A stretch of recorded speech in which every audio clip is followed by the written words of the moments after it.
மறந்தாய் போற்றி வரம் போற்றி கலை மறந்தாலும் கண்கள் நின்று இமைப்பது மறந்தாலும்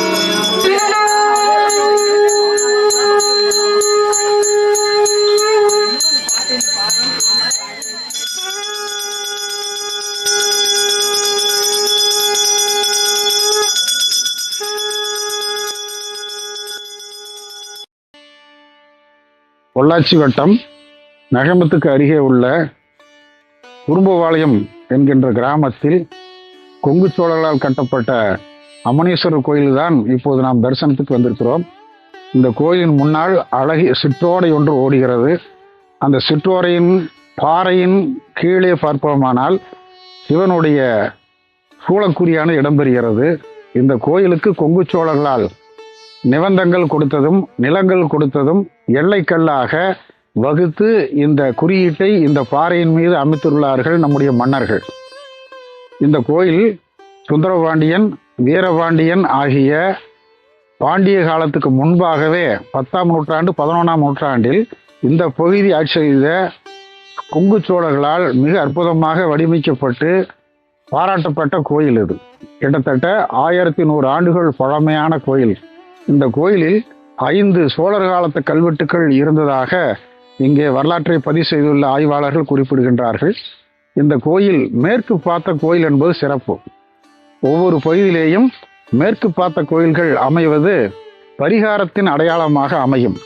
தமிழ்நாட்டில் பரிகார கோயில்கள் யாவுமே மேற்கு பார்த்த கோயிலாக இருப்பதை நாம் வரலாற்றிலிருந்து நிறைய தெரிந்து கொள்ளலாம். அந்த வகையில் கொங்கு சோழர்கள் காலத்தில் மழலை பேறு பெறுவதற்காகவும் திருமண தடையை நீக்குவதற்காகவும் முன்னோர்களுடைய சாபங்களிலிருந்து விடுதலை பெறுவதற்காகவும் சோழ மன்னர்களால் கொங்கு சோழ மன்னர்களால் அமைக்கப்பட்ட கோயில்தான் குறும்பபாளையம் அமனீஸ்வரர் கோயில்.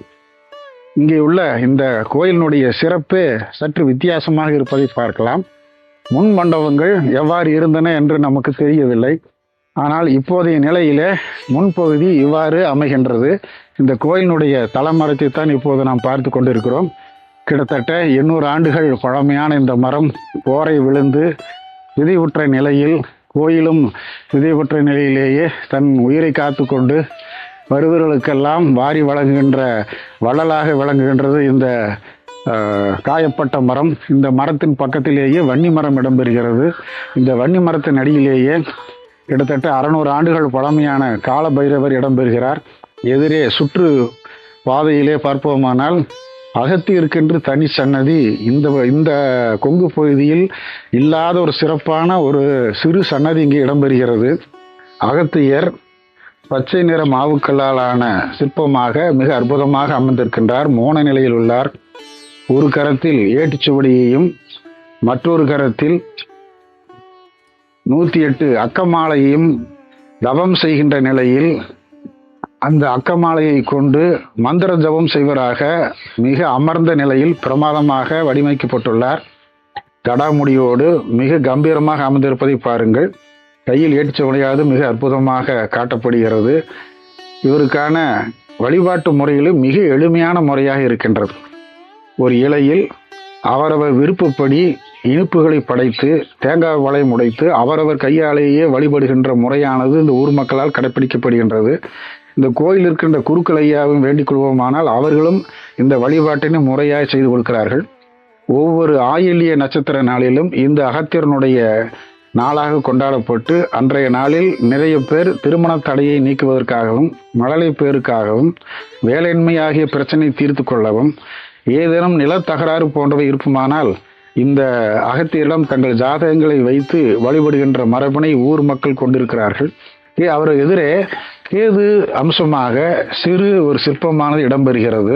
ஜாதகத்தில் உள்ள கேது தோஷம் போக்குவதற்காகவும் அதே சமயத்தில் கேது இருந்தால் அவருடைய குடும்ப பின்னணியில் சில பக்க விளைவுகள் ஏற்படுவதையும் கேதுவினால் ஞானம் கிடைப்பதையும் அந்த ஞானம் நல்ல வகையில் அமையுமானால் குடும்பம் சிறப்பாக இருக்கும் என்ற வகையிலே அந்த கேது பகவானை வழிகின்ற முறையிலே அகத்தியருக்கு நேராக கேதுனுடைய சிற்பமானது தனியாக இடம்பெறுகிறது.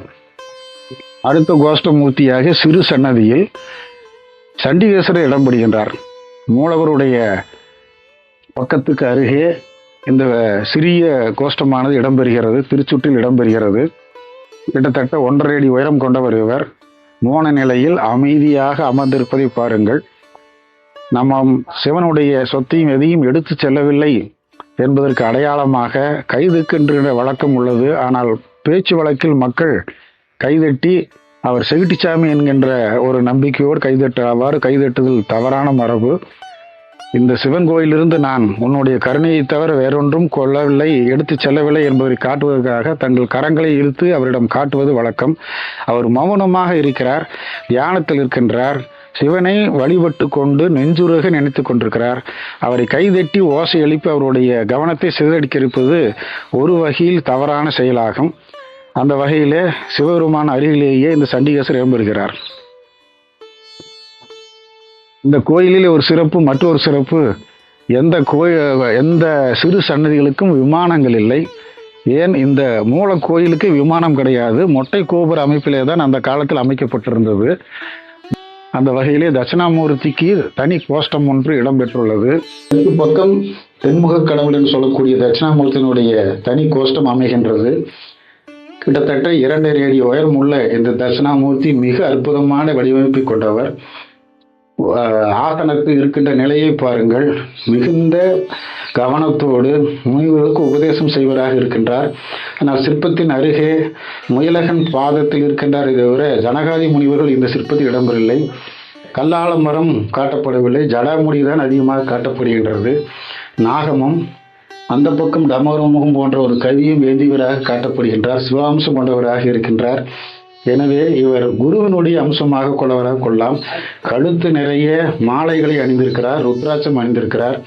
கையிலே வாகு வளையமும் கையிலே சிறு அக்கமாலையும் சிம்மத்திலையும் கொண்டவராக காட்டப்படுகின்றார். மிக சிறிய மூர்த்தம் என்றாலும் இது சோழருடைய கணைப்பாளையை காட்டுகின்ற வகையில் மிக அற்புதமாக இந்த சிற்பமான இடம்பெறுகிறது. இப்போ ஜாதகத்தில் குரு கோளாறு உள்ளவர்கள், குரு பார்வை இருந்தால்தான் திருமணமோ குழந்தைகளோ நல்ல காரியங்களோ நடைபெறும் என்பதற்காகவே கொங்கு சோழர்கள் இந்த சிற்பத்தை மிக அழகாக வடித்துள்ளார்கள். ஒவ்வொரு வியாழக்கிழமையும் இந்த தட்சிணாமூர்த்தி ஆகிய குருவுக்கு, குரு தட்சிணாமூர்த்திக்கு சிறப்பான வழிபாடுகள் இந்த கோயிலில் நடைபெறுகின்றன. இந்த கோயிலினுடைய முன்பக்க மண்டபத்திலே 14ஆம் நூற்றாண்டைச் சேர்ந்த சிற்றரசர் ஒருவர் இந்த கோயிலுக்கு நிலதானம் கொடுத்து இங்கேயே தவம் இருந்து முக்தி அடைந்த நிலையை காட்டுகின்றது. அவருடைய முன்னாலே தவம் ஏற்றுகின்ற அந்த பாத்திரமானது, குடுவையானது காட்டப்படுகின்றது. அவருடைய மனைவிமார்கள் இருவருமே அருகே இருந்து சிவனை வழிபடுகின்ற காட்சியும், அவர் அரசராக இருந்தது என்பதற்கு அடையாளமாக வீரவாளும் உரை கத்தியும் இடுப்பிலே உடைவாள் கத்தியும் செருகப்பட்டுகின்ற நிலையும், அருகிலேயே இருவரும் வழிபட்டு கொண்டிருக்கின்ற நிலையும், அவர்கள் நாயக்கர் காலத்தைச் சேர்ந்தவர்கள் என்பதற்கு நாயக்கர் காலத்து கொண்டையுடைய அந்த கொண்டையை அணிந்து போவர்களாகவும் காட்டப்படுகின்றார்கள். இது 14ஆம் நூற்றாண்டைச் சேர்ந்த சிற்பம். அடுத்த சிற்பமானது 15ஆம் நூற்றாண்டு, அடுத்த ஒரு 100 ஆண்டுகள் கழித்து இந்த சிற்பமானது இங்கே இடம்பெற்றிருக்கின்றது. இங்கே பார்க்கலாம் நீங்கள் அற்புதமாக நாயக்கர் காலத்து விஜயநகர மன்னர் காலத்து அரசனும் அரசையும் வழிபட்டு கொண்டிருக்கின்ற நிலை.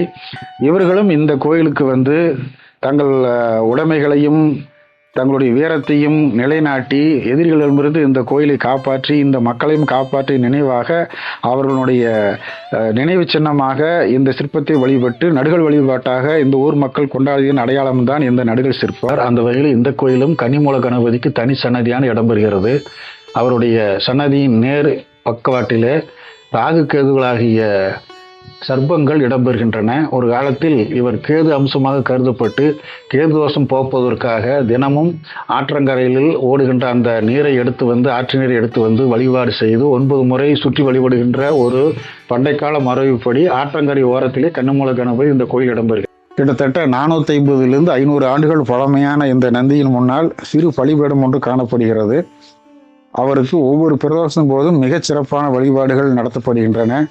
காலை சிறிது ஒதுங்கி நின்று சிவனை ஓரக்கண்ணால் பார்ப்பது போல, வருகின்ற வழிபாட்டாளர்களுக்கு வழிபடுவது போல காட்டப்படுகின்றது. எதிரே பார்க்கிறீர்களானால் 2 துவாரபாலர்கள் கம்பீரமாக இருக்கிறார்கள். இவர்கள் கொங்கு சோழர் காலத்தில் கலைப்பாணியை கொண்டவர்கள். இவர்கள் துவாரபாலர்கள் கோயிலினுடைய வாசல் இருபுறமும் இடம்பெறுகிறார்கள். உள்ளே நுழைவாயில் மிகச்சிறிய நுழைவாயில் அல்ல, கிட்டத்தட்ட 4க்கு 5.5 என்கின்ற உயர அளவிலே இடம்பெறுகிறது. இதுக்கு முன்னால் பகுதியிலும் மேல் கூரை இருக்கின்றதை தவிர கோபுரங்களோ மற்ற விதானங்களோ அமைக்கப்படவில்லை. உள்ளே இந்த மூலஸ்தானத்தின் முன்பக்கம் இருக்கின்ற இந்த சன்னதியினுடைய மூலக்கருவறை கிட்டத்தட்ட 3க்கு 4க்கு 3 என்கின்ற அளவில் இடம்பெறுகிறது. சிவன், விஷ்ணு, பிரம்மா ஆகிய மூவரும் ஒரே மேடையில் இடம்பெறுகிறார்கள். அதனால்தான் மும்மூர்த்திகள் என்று இவர்கள் அழைக்கப்படுகின்றனர். சமண முனிவர்கள் வழிபட்ட கோயில்கள் அந்த காலத்தில் 10ஆம் நூற்றாண்டில் அமனீஸ்வரர் கோயில் என்ற பெயரால் அழைக்கப்பட்டு வந்தன. அவர்கள் ஆடையின்றி திகம்பர சாமியார்களைப் போல் இருந்து வழிபட்டு அவர்களுடைய காலத்திற்கு பின்னால் அது சிவன் கோயிலாக மாற்றப்பட்ட போது அந்த பழமையின் நினைவாக அமணர்கள் வழிபட்டதனால் அமனீஸ்வரர்கள் என்ற பெயரிடும்போதாக கொங்கு சோழர்கள் காலத்திலே இந்த வரலாறுகளாம் சொல்லப்படுகின்றன. மூலக்கருவறையில் 6 விளக்குகள் எடுகின்ற விளக்கு மாடங்கள் இடம்பெறுகின்றன. சுக்கிரதோஷம் உள்ளவர்கள் மூலக்கருவிலே இருக்கின்ற, அதாவது சிவலிங்கங்களுக்கு அழகான விளக்குகளை ஏற்றி வழிபடுகின்ற வகையிலே 6 விளக்குகள் மாடங்கள் வைக்கப்பட்டுள்ளன. இந்த முன் பக்கம் இருக்கின்ற வாசலிலேயும் 6 துவாரங்கள் இடம்பெறுகின்ற அமைப்பு பார்க்கலாம்.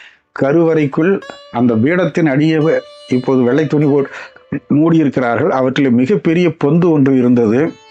நாங்கள் ஏற்கனவே பலமுறை இதை பார்த்திருக்கிறோம். அந்த பொந்தில் உள்ளே நுழைந்து கருநாகங்கள் உள்ளே நுழைந்து சிவலிங்கத்தை வழிபட்டு கொண்டு அமைதியாக இருக்குமாம். அதன் பின்னால் ஏதேனும் குறைபாடு இருந்தால் மட்டுமே வெளியே வந்து காட்சி தந்த குறைபாட்டை நீக்கும்படியாக அறிவுறுத்துமாம். இப்படி ஊர் மக்கள் இந்த மூலஸ்தானத்தில் கருவறையில் இருக்கின்ற அந்த நாகப்பொந்தனை பற்றி மிக சிறப்பாக சிலாகிதிக்கார்கள். ஆக ஒரு காலத்தில் இந்த மூலஸ்தானமானது சுயம்புவாக இருந்திருக்க வேண்டும். புற்றினுடைய மேலே தான் இந்த சுயம்புலிங்கங்கள் அமைந்திருக்க வேண்டும் என்பது இந்த கருத்துக்களால் நாம் உணர்ந்து கொள்ள முடியும். நாகதோஷம் நீக்கும் கோயிலாக ஆற்றங்கரையின் ஓரத்திலே மிக அற்புதமாக அமைந்திருக்கிறது. மேலும் முன்னோர்களினுடைய சாபங்களினால் ஏற்படுகின்ற குறைபாடுகள் பித்ருதோஷம் என்று வழங்கப்படும். அந்த பித்ருதோஷம் போகக்கூடிய வழிபாடுகள் இந்த கோயில் வாசலில் இருக்கின்ற ஆற்றங்கரையிலேயே செய்யப்பட்டதாக ஊர் மக்கள் அறிவுறுத்துகிறார்கள். இங்கே மிக அற்புதமான சிறப்பு என்னவென்றால், ஒவ்வொரு பௌர்ணமி தோறும் பசுவுக்கு 6 மணியிலிருந்து 7 மணி வரை இந்த வழிபாடு காட்டப்படும். 6லிருந்து 7 வரை பசு கன்றுக்குட்டியோடு உள்ளே நுழைய, அந்த கன்றுக்குட்டியினுடைய அரவணைப்பிலேயே பசு உள்ளே செல்லும்போது தன்னுடைய மடியிலிருந்து பாலை கறந்து சிவலிங்கத்துக்கு முன்னால், அதனுடைய அர்த்த மண்டபத்துக்கு முன்னால் சொட்டு சொட்டாக வழிபாடு செய்கின்ற, பாலை கொடுத்து வழிபாடு செய்கின்ற அற்புதமான காட்சி இங்கு மட்டும்தான் பார்க்க முடியும். அது மட்டுமல்ல, அன்றைய நாளிலே சுமங்கலிகளிலே 9 பேரை அழைத்து வைத்து குழந்தை இல்லாத பெண்களை வழிபாடு செய்ய சொல்லி 6 மணிலிருந்து 7 மணி வரை மூலவருக்கு பாலாபிஷேகம் செய்து வெளியே வர வைத்து ஒவ்வொரு சன்னிதானத்திலும் மலரிட்டு 108 முறை சுற்றி வர செய்து நந்திக்கும் பூசை செய்து வெளியே இருக்கின்ற அந்த உற்சவ மூர்த்திகளுக்கு பல்லக்கில் ஏற்றி அவற்றை தாளாட்டி அவர்களுக்கான அர்ச்சனை வழிபாடுகளாம் செய்து சுமங்கலிகளால் அவர்களுக்கு வாழ்த்து சொல்லி முன்னால் இருக்கின்ற அந்த உற்சவர்களுக்கு முன்னாலேயே உணவை படைத்து அந்த சோறை சாப்பிடுகின்றவர்களுக்கு அந்த ஆண்டுக்குள்ளேயே குழந்தை பேர் கிடைக்கிறார்கள். அந்த வகையிலே மழலை பேறு தரும் கோயிலாக இந்த கோயில் அற்புதமாக மக்களால் பாராட்டப்பட்டு வருகின்றது. கோயிலானது கிட்டத்தட்ட 1500 ஆண்டுகளுக்கு 200 ஆண்டுகளுக்கு பழமையான கோயில். இங்கே மும்மூர்த்திகள் பிரம்மா, விஷ்ணு, சிவன் என்கிற அம்மனீஸ்வரருக்கு இதுக்கெல்லாம் அருள் பாய்க்கிறார்கள். இந்த கோயிலினுடைய சிறப்பு அம்சம், அகத்தியவார் முனிவர் இங்கே பள்ளி கொண்டிருக்கார். அவருடைய சிறப்பு அம்சம் நந்தி 4 பாதங்களுடன் இருக்குது, அது ஒரு சிறப்பு அம்சம்.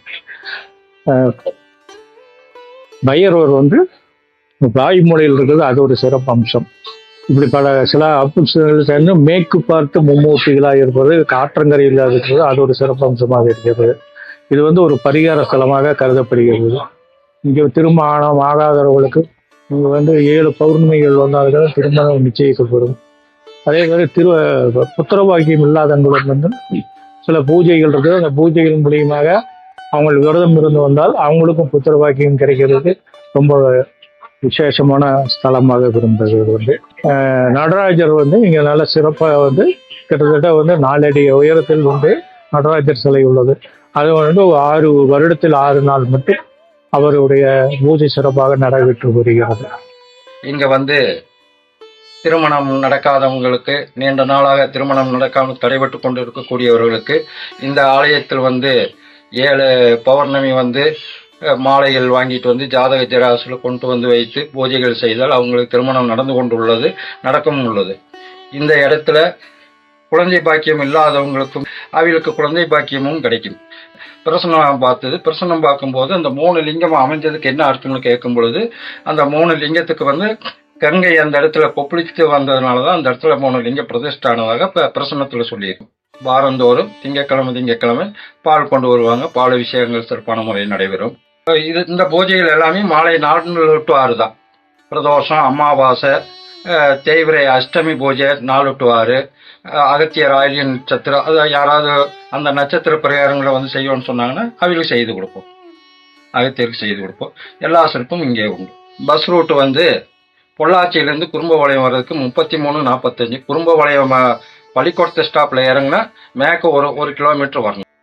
இந்த கோயிலுக்கு வர்றவங்களுக்கு வந்துங்க இந்த மண்ணை மிதிக்கணும்னு சொன்னாக்கன்னா அவங்களுக்கு பிடிச்ச பீடைகளோ இல்ல ஏதோ கிரகங்களோ எல்லாம் அந்த பக்கம் நீங்குதுங்கிறக்கு இந்த மண்ணை மிதிக்க முடியுங்க. எல்லாம் வந்து அவ்வளவு சீக்கிரம் வர முடியாது இந்த இடத்துக்கு. சரிங்களா? அதுல வந்து ஒரு பலன், கல்யாணம் ஆகாதவங்களுக்கு கல்யாணம் ஆகுது, குழந்தை பாக்கியம் இல்லாதவங்களுக்கு, வாழ்க்கை சரியில்லாம இருக்கிறவங்களுக்கு எல்லாத்துக்குமே வந்தாக்குன்னா இந்த மண்ணை மிதிச்சாலே போதுங்க.